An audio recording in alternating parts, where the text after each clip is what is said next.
whenever someone becomes the face of a franchise, they get haters. Kyle Richards, she's the face of her franchise. Tamra, she's the face of her franchise. Teresa, she's the face of her franchise. Now, the thing is, though, no matter how much hate these women get, and like with Tamra gets a lot of haters, but let me tell you, she makes that show run. How do I know? Because they fired her, but they legit called her back 2 seasons later. This was not a 12-year hiatus. And so with Lisa, I see a lot of people love to hate her. That's saying that, is lonely at the top. It is definitely very true. And look, I found this episode so full of crazy hypocrisy that I guess if you are like a Lisa hater, or if you don't like watching her, then you're going to be like Bronwyn 8 or Whitney 8. The one that kind of looked deranged to me was like Whitney. Like Whitney legit lost her shit. The die-hard Lisa haters who are not necessarily Bronwyn fans or Whitney fans, but they just legit hate Lisa. Sort of like how, Teresa haters, they're not necessarily Gorga fans, but they hate Teresa for some odd reason, as if like the person on your television screen somehow affects your paycheck. The part that I find crazy is the fact that Whitney starts screaming at the top of her lungs when Lisa basically reverse Uno's back to her and was like, let's talk about your business. And they bleeped it out, so you don't hear it. But what they bleeped out was basically Lisa saying her business has been accused of pyramid schemes. I thought Whitney was unhinged. She was screaming. She threw a napkin at Lisa. Why is it okay for Whitney to be all unhinged, but Lisa gets upset and it's like she's spiraling? So that's what I don't understand. And I want to ask the Lisa haters that question. I recapped Salt Lake City last season. I was actually Team Bronwyn, and I really liked her. And I was like, Lisa, she's coming off like snobbish. I was definitely all in for Bronwyn. So here's the thing. When Lisa's like, you're coming after me because, you got caught in your lie, 100%. And I don't feel that there is an equivalency between what Bronwyn is doing, that Bronwyn was the one that brought that lie to our television screen.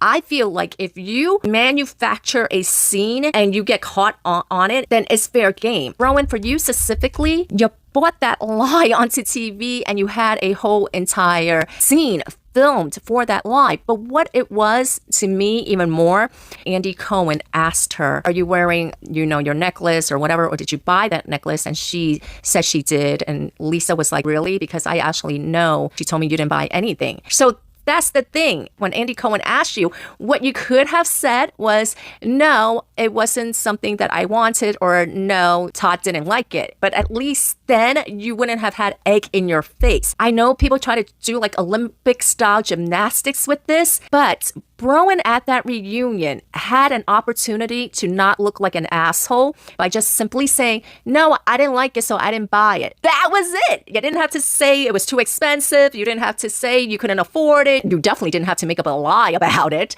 You could have just said, no, I actually didn't like it. That would have been it. But you lied about it. And here's the thing. Bronwyn does have a tell.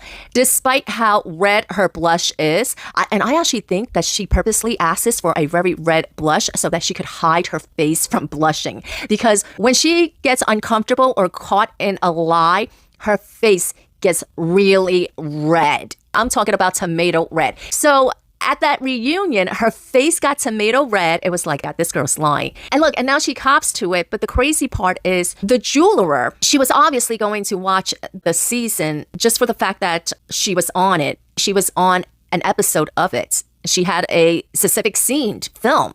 So she was definitely going to watch that episode.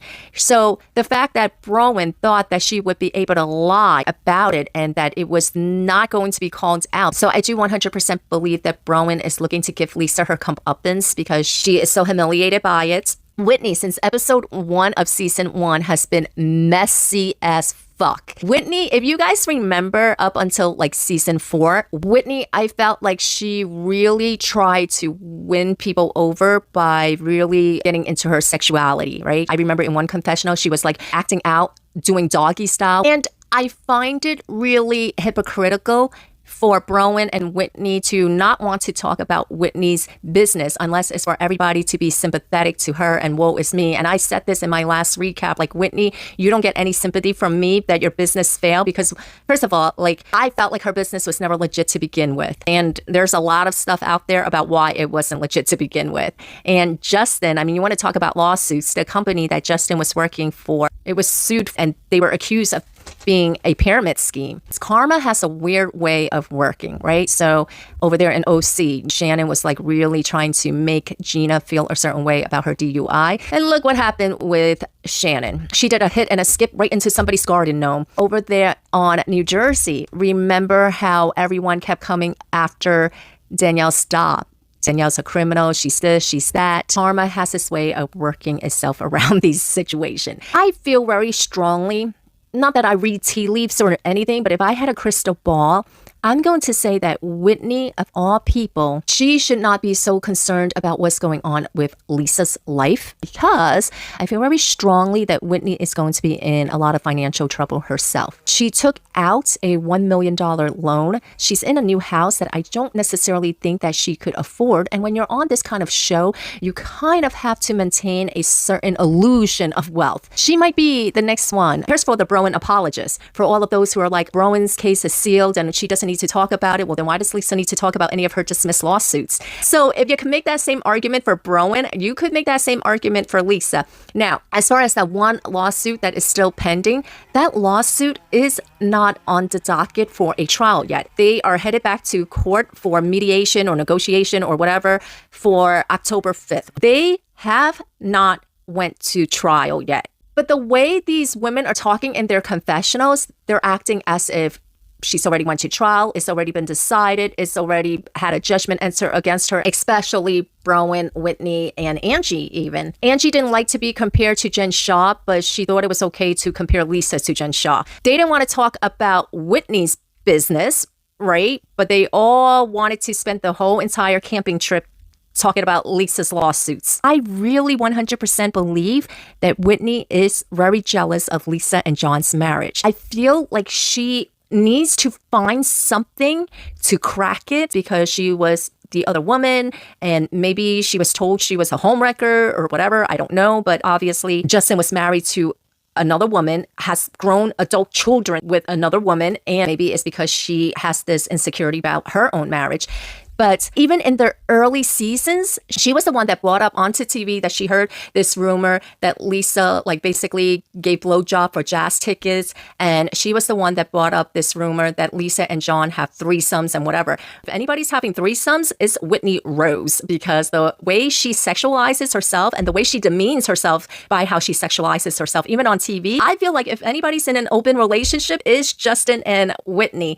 But I feel like she's the one that's always bringing up these rumors that she hears on social media about Lisa and John. And I'm like, girl, it has to be jealousy. And I think it's the fact that on Salt Lake City, the best husband is John. You're never going to convince me that Justin is the best husband because that's just not happening. I think she is jealous of the fact that Lisa does have the favorite of the husbands, because otherwise, girl, every single season, why are you bringing up a rumor that you hear about their relationship? And that was the funny thing, because when Lisa hit her back with, what about all those TikTok videos of your MLM? She's like, well, TikToks are not lawsuits.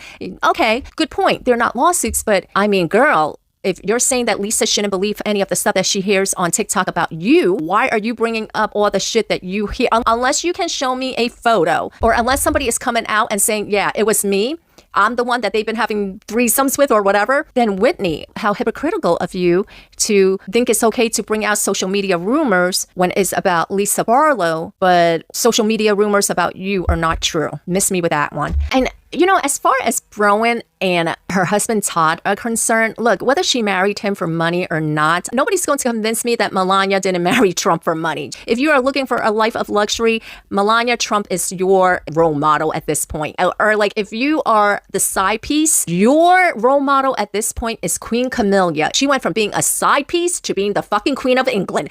So the whole whether or not Bronwyn is a gold digger, Todd is a smart enough man to realize what he married into. So at that point, at his grown-ass age, he knew what he was getting into. That scene with her and her mom, when her mom's basically telling her that she basically only got her life out of the pits because of the fact that she married Todd. And it was Todd's money that basically helped her get her life out of the pits. And Bronwyn realizes it. She realizes it. And you can see in her face that she feels very embarrassed about it. But she acknowledges it because, I really don't think she had an argument against it. So for all of the women that hate on Bronwyn because she wanted a certain lifestyle, that marrying Todd elevated her lifestyle and her status. I don't have that energy for her, and I don't have that energy for any other women. When Melania hit it right at the nail, when she was asked, would you have married him if he wasn't rich? And she was like, do you think he would have married me if I wasn't beautiful? Let me tell you, Todd would have not married Bronwyn if he did not find her beautiful, attractive, whatever. Maybe she's great in bed, and maybe she does things that she does to get that ring on the finger, whatever. But he married her. She married him for a lifestyle. Nobody's going to convince me otherwise. Do they genuinely love each other? In marriages, you could grow into love. You could grow into companionship and all this other stuff. Maybe the reason why it doesn't bother me is because I'm a housewife. So I kind of feel like, well, because why is it okay for me to be a housewife, but it's not okay for somebody else to be a housewife? I mean, granted, my husband isn't like freaking 20 years older than me. If her goal is to be a housewife, then what's wrong with it? But I am feeling that 3 episodes in, and this is all just like the takedown of Lisa. The whole entire first episode, she wasn't even on it, and the whole entire episode centered around Lisa Barlow. The second episode centered around Lisa Barlow. Now, this third episode, we got some scenes with Bronwyn and her mother, Bronwyn and Todd, Angie and her father, which I love. Angie, for me, she's been a little lackluster. We're only 3 episodes in, but at her individual scene that she did with her dad, I loved hearing about him, about World War II, with the Germans coming into the village. And it was genuine. I really enjoy that. Did you guys notice that Whitney did not have any scenes in this episode other than the luncheon? And I told you, she really doesn't have much going on for herself. That's another reason why I think she really wants to, take Lisa down. Last year, she was embarrassed about the whole Alibaba whatever. And then she had Adam Newell from Up and Adam. She twisted it to say that it was him that told her that it was Lisa Barlow, just for Adam Newell himself to come out and was like, yeah, that's bullshit. That's not what I said. Then they were going back and forth. Adam's husband got into it and was like, girl, don't make me spill the tea from when you were working at Target with my cousin. Like, what? I want to know. Was she stealing shit from Target? I feel like with her, it wasn't just the Alibaba, it was how it was brought up. So I feel like she was embarrassed about the Alibaba thing. And then the whole thing where she thought that the fans were going to be on her side, but then it blew up in her face because she made it seem as if she had concrete proof that it was Lisa, just for the person that she claimed that she heard it from to be like, no, girl, that's not what I told you. So now I feel like she has even more of a motivation to bring Lisa down. But legit, to me in this episode, it was Whitney that looked unhinged. She looked unhinged and she was screaming with that Minnie Mouse voice of hers. And then it was like she couldn't handle when Lisa did the reverse Uno on her. If you want to talk about her allegations and her accusations, why can't she bring up your shit? I said this last week. The one pending lawsuit that Lisa has that wasn't dismissed, why the fuck would she talk about it? It's not dismissed. It's a pending lawsuit. She's got, 6, 7 lawyers? I'm sure all 6, 7, 1, 2, 3, 4, 5, 6, 7, all 10 of them, all 20 of them were probably the golden rule of any litigation, whether it's criminal, civil, whatever. The golden rule of shut the fuck up.